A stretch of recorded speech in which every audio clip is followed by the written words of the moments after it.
soy ingeniero en producción agropecuaria, recibido en el año 1987, hace 30 años. Y desde mis comienzos era la década de la reproducción animal, pero yo de la mano de un profesor, tal vez, siempre digo, el ingeniero Fey, la nutrición apareció como el eje de mi carrera y de mi verdadera vocación. Hablar de nutrición en la década de la reproducción en bovinos de carne en el año 87 era algo raro. Estábamos en una época donde la ganadería estaba focalizada casi en exclusividad en cómo terminar con las enfermedades venéreas en el ganado de cría. Comenzaban los raspajes de toros e infinidad de situaciones que poco tenían que ver con lo que el animal comía. Esto hizo que los primeros años de mi carrera y de mi profesión fueron un poco dificultosos, porque parecía que hablaba a contramano, pero siempre que uno transita esos caminos de soledad encuentra aliados. Y bueno, y así fue. En pocos años fui conociendo colegas ingenieros y colegas veterinarios que compartían esta vocación y algunos de ellos con un alto grado de estudio, con maestrías y con doctorados en Estados Unidos, en importantes universidades. Y diría que para el año 91 comenzamos a pensar seriamente y lograr que algunas empresas, entre ellas la empresa familiar que mi familia tenía, instalada en el sur de la provincia de Corrientes, entendieran que aparte de tener vacas sanas, y toros sanos, y terneros sanos, y novillos sanos, había que alimentarlos. Esto, que es una verdad perogrullo y parece una pavada, es el inicio del título de mi charla. O sea, es cuando empezamos a conversar seriamente de que la alimentación del ganado en sus distintos eslabones, y fundamentalmente en los engordes, podía realizarse de una manera diferente. Sin duda colaboró en aquel momento, acá hay chicos más jóvenes que no lo recordarán, pero fue el inicio de la convertibilidad de aquel proceso que Cavallo, como ministro de Economía, instauró que un peso era igual que el dólar, por ley, y permitió comparar el valor de un commodity, como son los granos y las oleaginosas, con el valor de un kilo de carne, que es lo que se comercializaba, el grueso de la comercialización del mercado interno. Hasta ahí las inflaciones, hiperinflaciones, devaluaciones abruptas, hacía muy difícil relacionar la alimentación con granos y subproductos con un kilo de carne que sufría otros vaivenes distintos a los de un commodity que era exportable y que tenía un valor dolarizado. ¿Por qué es el inicio? Es el inicio, primero porque bueno, es cuando hace 25 años o 26 que la actividad feedlotera de engorde a corral en la Argentina con granos y subproductos se inició. Fuimos una media docena en aquel entonces, los primeros 2 o 3 años, pero fundamentalmente ¿por qué? Porque le agregamos valor ¿a qué? Le agregamos valor a las categorías que justamente por problemas de alimentación no tenían valor. Entonces, en la cría encontrábamos que teníamos una buena colocación del ternero macho en función del invernador que lo llevaba al oeste de Buenos Aires, al sur de Córdoba. Teníamos la hembra, la ternera hembra, que era la base de nuestras futuras madres, que se guardaba un porcentaje importante para hacer reemplazo de futuras madres, que eran mejoradoras porque veníamos, como yo bien les dije, de la década de la reproducción y veníamos de la década donde se implantó la inseminación artificial. Entonces teníamos siempre hijas que tenían una progenie, una genética mejor a las vacas madres que anteriormente las precedían. ¿Qué nos quedaba? Nos quedaba el ternero chico del final de la aparición y nos quedaba la ternera, un núcleo de ternera hembra que no tenía destino, que en los campos quedaba, se recriaba, se le destinaban los peores potreros porque era una categoría que no era productiva. Esas categorías fueron las primeras en ingresar a los sistemas de engorde intensivos y semi-intensivos agregando y transformando valor en aquel entonces casi exclusivamente de granos en un producto que era carne de ternera, vaquillona y novillito, que fue adquiriendo valores tan interesantes que 25 años después vale un 20% más que lo que se generaba en aquel momento en términos del ganado pastoril de aquel momento y del actual. ¿Qué pasó en el medio? Bueno, un montón de gente se dio vuelta y empezamos a hablar de esto, de qué significaba el agregado de valor en términos de granos y subproductos. Y ahí se abrió un mundo, que es la historia de estos 25 años. Para no seguir hablando de cosas viejas o antiguas, digamos que en aquel momento solamente disponíamos de algunas harinas de girasol, el subproducto de la extracción del aceite, del grano de girasol, algo de afrechillo de trigo, porque existían aquí enfrente, donde está este hotel tan famoso en Puerto Madero, y todos esos paseos hermosos, existía lo que le decíamos dique 4, pero dique 4 es un molino de harina, ni más ni menos que de la molinería más grande que tenía y tiene la Argentina. Los camiones venían y cargaban a frechillo de trigo, haciendo la vuelta en la rampa de la Casa Rosada. Entonces, con poco subproducto y con granos, del base maíz, siempre el rey de los forrajeros en términos de calidad, y en muchas zonas se cultivaba en gran proporción el sorgo, que era una variedad resistente a otros suelos y a otro clima. Se empezó a poner en marcha esto que hacía lo mismo que ahora. ¿Cuál es el fenómeno de agregado de valor?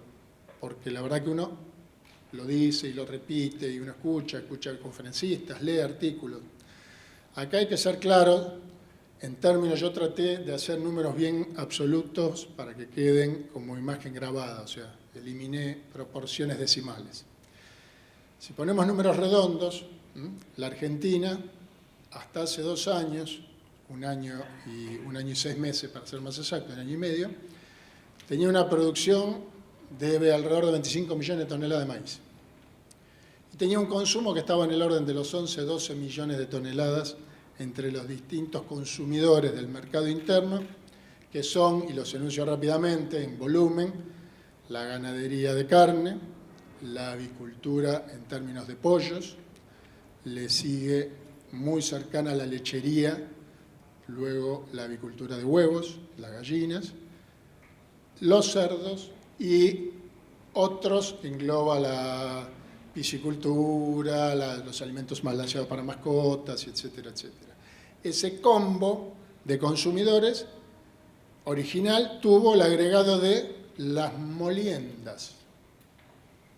¿Qué son las moliendas? Básicamente en maíz y en sorgo. Bueno, en maíz tenemos 2 grandes grupos de moliendas, húmedas y secas. Las moliendas secas, para ser prácticos, son las moliendas que generan el producto de consumo humano, la polenta. Todo el subproducto que queda de esas moliendas, esto es más complejo y hay otros productos intermedios, pero digamos, para dejar divididas las aguas, tenemos que ese grano de maíz en la molienda seca da un producto líder, como es la polenta en sus distintas formas, y deja un subproducto que es el germen de maíz. Harina zootécnica se le dice en algunas regiones. En el caso del trigo, clarísimo, se muele, queda la harina y queda el afrechillo. En el caso del girasol, ya lo expliqué. La soja en sus 2 procesamientos, sea las plantas chicas que hacen aceite para bioetanol o las plantas grandes o las grandes aceiteras que la Argentina tiene muchas, que dejan un par de subproductos de altísima calidad y de muchísima proteína, esas harinas de soja. Cuando nosotros combinamos en el sorgo, las cantidades son menores. El sorgo sí tiene importancia relativa, pero tiene dentro de la cadena de moliendas húmedas. Y las húmedas, para no aburrir, vuelvo, son 3. Tenemos muy fuerte desde hace años las plantas que procesan el maíz y obtienen el subproducto que se llama gluten, el gluten feed húmedo o el gluten meal como producto seco. El gluten meal es un producto que se usa muchísimo en alimentos mascotas también, porque tiene 65% de proteína de una calidad muy importante. El gluten feed húmedo es un gran alimento para el ganado vacuno. ¿Qué extrae?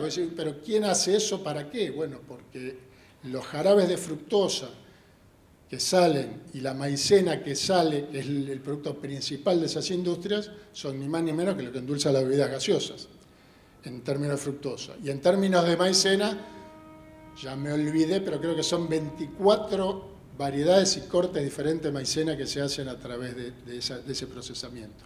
Pero lo que nos queda, que representa el 45% del grano de maíz que entra al proceso, en las moliendas secas, alrededor del 50, entre el 40 y el 50.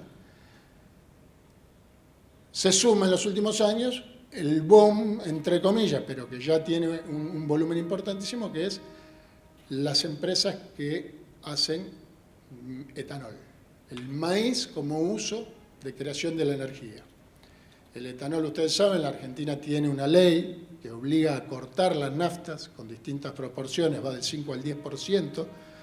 El etanol tiene dos fuentes importantes, la caña de azúcar, que es la principal en Brasil, y acá ya comparte la caña de azúcar junto con las moliendas húmedas de maíz este producto, que es ni más ni menos que el alcohol que queda. ¿Qué queda del otro lado? Nuevamente, un tercio, en este caso algo menos. Queda un 33-34% de lo que denominamos burlanda. Esa burlanda, para que ustedes se den una idea, un maíz en condición óptima está llegando al 9% de proteína dentro del contenido como grano. Esa burlanda puede llegar a tener un 31%. O sea, tiene una concentración de proteína por el proceso importantísima. Y la energía, que es el otro componente que necesitan los vacunos para su alimentación, supera la del maíz grano, o sea que el subproducto en su estado puro supera la calidad del grano que le dio origen. Después, hay infinidad de procesos y de moliendas más. Bueno, la burlanda, mencioné el sorgo, también hay burlandas de sorgo. Hay alcoholes de consumo humano, de la alimentaria tan famosa de los caramelos, que utiliza para la elaboración de sus propios productos, tiene plantas y elabora alcohol en función del procesamiento del sorgo. La burlanda de sorgo, que es de lo que queda, también es un producto importante y necesario.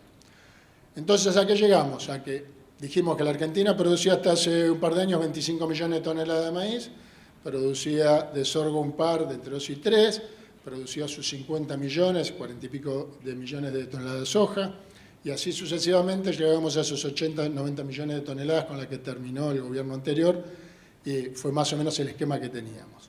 ¿Qué quedaban? Saldos exportables de todo esto. Saldos exportables como ¿qué? Como grano. La quita de retenciones al trigo y al maíz, que fue la primera medida que tomó el gobierno actual, generó ya en el primer año un aumento al menos de 10 millones de toneladas de producción de maíz. O sea, los 25 pasaron a ser, se sabrán los números finales a fin de agosto, cuando se termine de cosechar el maíz de segunda, como se le dice, el maíz tardío, pero vamos a estar en ese orden. Los internos, la avicultura, los porcinos, la industria láctea y nosotros como productores de carne vacuna, no tuvimos el mismo crecimiento proporcional, con lo cual el excedente exportable de grano va a ser aún mayor. ¿Cuál es el desafío? Y el desafío yo se lo voy a dar en 3 números, porque es el que manda la ecuación y el que lo hace un camino de ida en algún aspecto.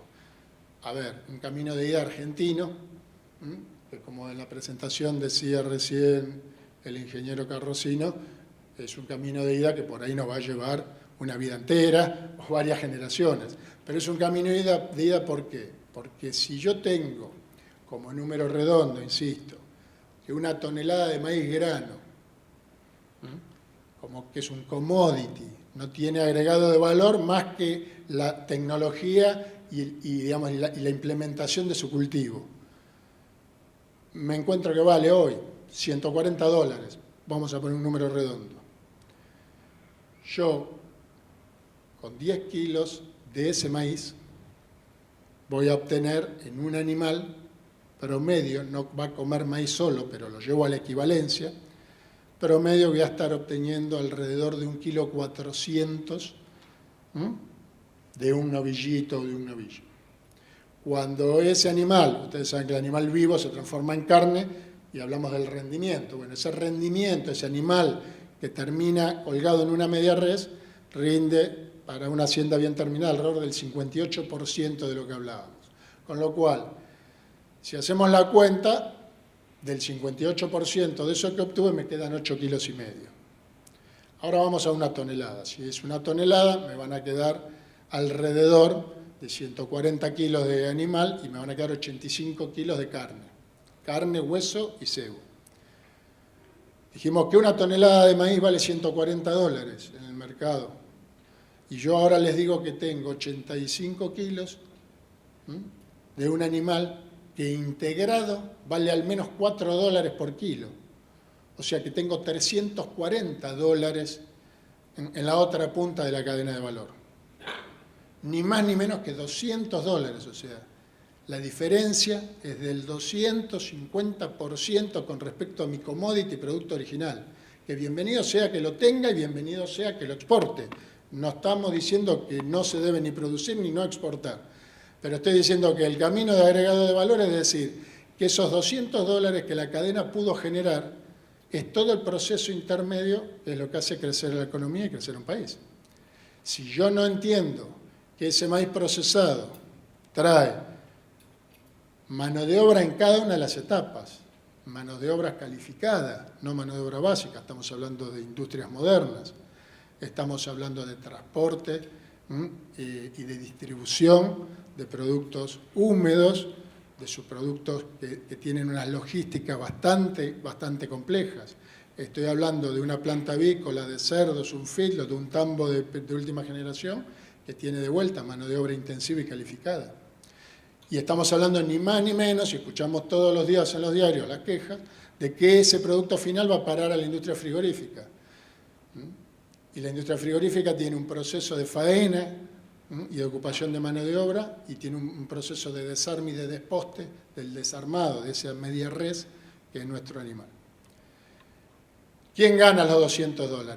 Todos nos participamos un poquito de ese agregado de valor, pero como modelo de, digamos, lo virtuoso del modelo es que es incomparable pensar la venta, el embarque, en cualquiera fuera de los puertos argentinos, de una tonelada de maíz a través de una cinta dentro de una bodega o un barco, a embarcar un contenedor, poner a flotar 20.000 kilos de carne para cualquier destino del mundo, sea un destino como China, que tiene un mercado de alto volumen y bajo valor, o sea un mercado como Europa, que tiene menos volumen y tiene altísimo valor.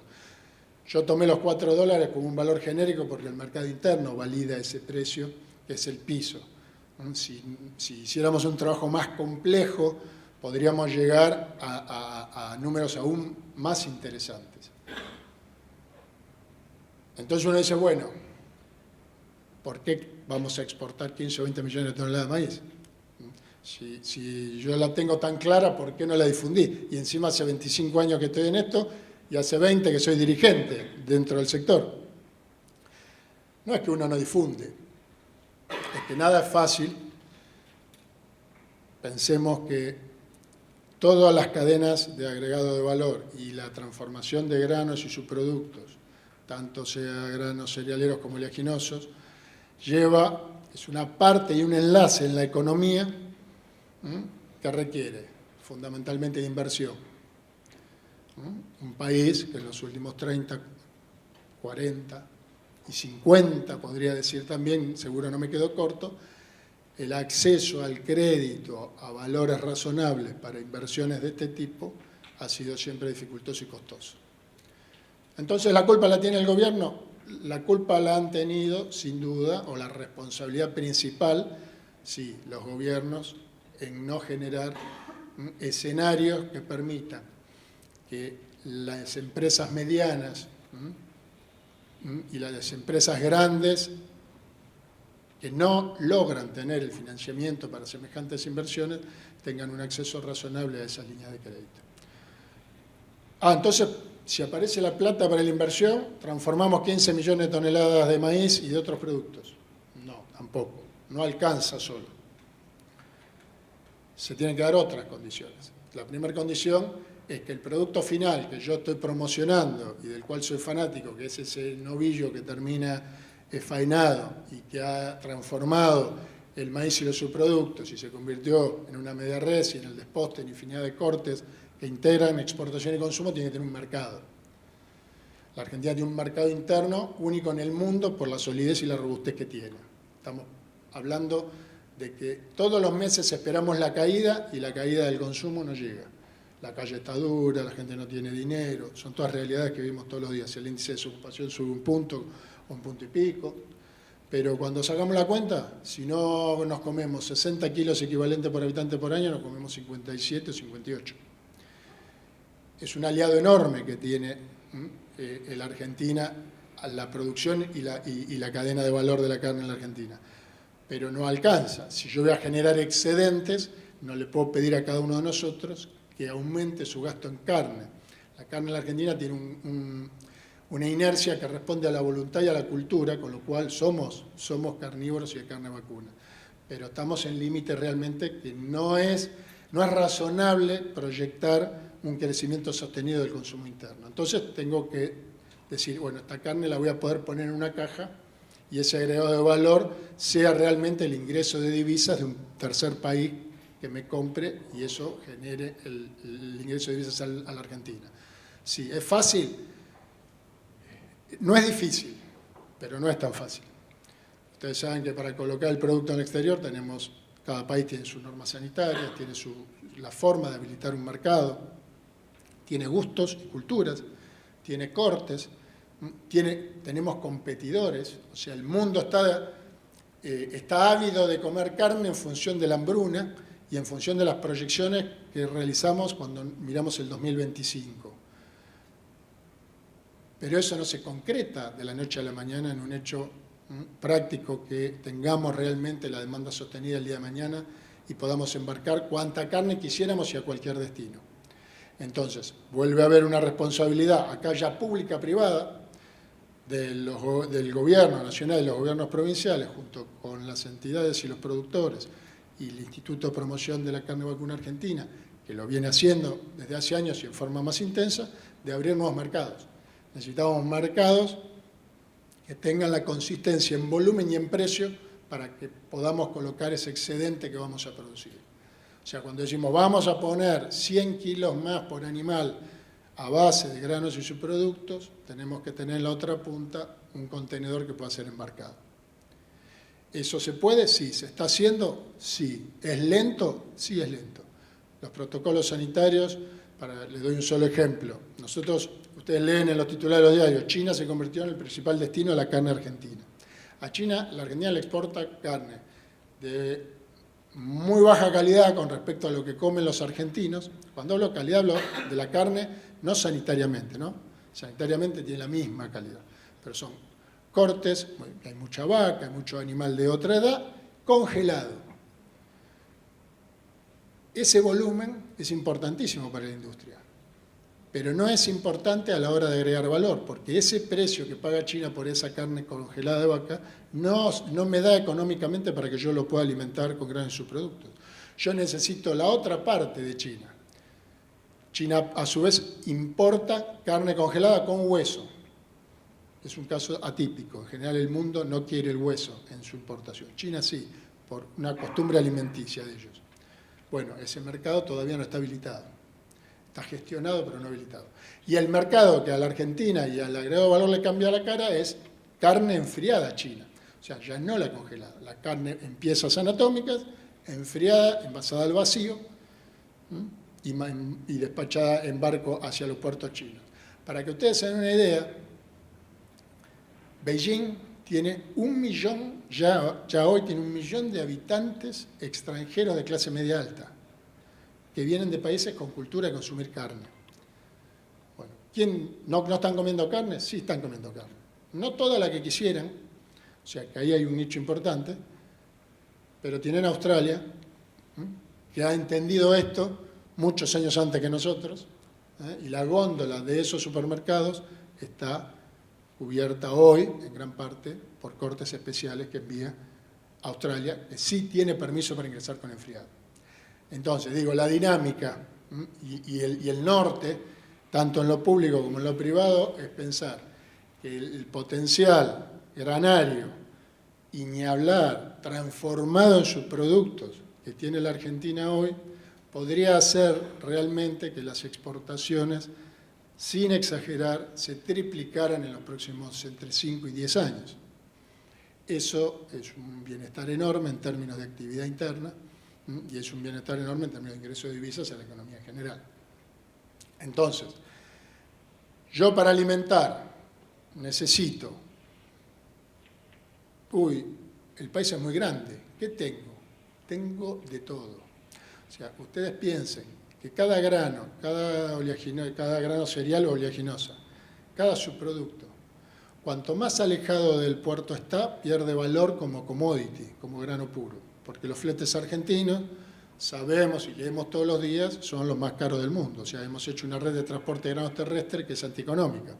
Llevará al Plan Belgrano y infinidad de situaciones a modificar esto. ¿Cuándo? Y con el correr de los años. Hoy nuestra realidad es que a medida que nos alejamos de Rosario, de Bahía Blanca, de los puertos de embarque, el precio del grano cae. Y ahí decimos, pero pará, el grano en algunos lugares del interior del país no vale el precio de Rosario menos flete. El grano vale el precio de los puertos secos. Hemos logrado ya convertir el país en regiones y esas regiones le ponen un valor. ¿Por qué? Porque tengo una planta de gluten, porque tengo una planta de burlanda, porque tengo una molienda importante seca, porque tengo un grupo de feedlot en la región importantes e instalados. ¿Por qué? ¿Por qué? ¿Por qué? Ese agregado de valor en origen ya al grano también es actividad económica en la cadena y ese agregado de valor. Porque ese maíz que descontado gastos a Rosario tendría que quedar en 1.600 pesos, por poner un ejemplo, en N lugar de Córdoba, por ahí hay una industria o un grupo o un feedlot o un megatambo que lo está pagando 1.850. Esos 250 pesos por tonelada son actividad económica regional, son rentabilidad, mejoran la ecuación del agricultor de esa zona. O sea, me dieron 30 minutos, ya me puso el cartel amablemente la señorita, redondeo finalmente. Pensar en este país, supermercado del mundo, es pensar realmente en que no nos tenemos que cerrar bajo ningún concepto el ingreso de mercaderías, tenemos que tratar de comerciar con el mundo libremente, pero tenemos que entender que no podemos solamente comprar tecnología y fierros afuera y meter en un barco granos, cereales y oleaginosas en su estado puro. No hay posibilidad de crecimiento, de evolución de esta economía si no entendemos que nosotros en lo que somos fuertes es en estas cadenas alimentarias y tenemos que lograr insertar y cambiar figuritas.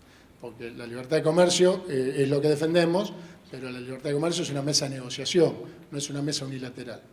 Entonces, y termino.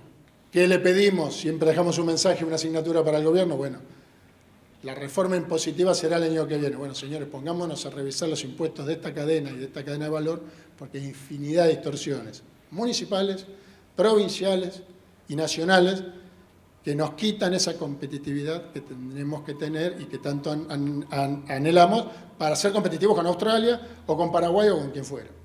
Entonces, bueno, eso es una asignatura, es un trabajo a hacer para cuando la reforma fiscal se realice y dar condiciones desde la igualdad en alícuotas de IVA y etcétera, digamos, a lograr un escenario que nos permita a todos, con financiamiento, con recursos tecnológicos que gracias a Dios los disponemos y con una carga tributaria razonable, poder ser competitivos y concretar este sueño de que la Argentina sea el supermercado del mundo. Muchas gracias.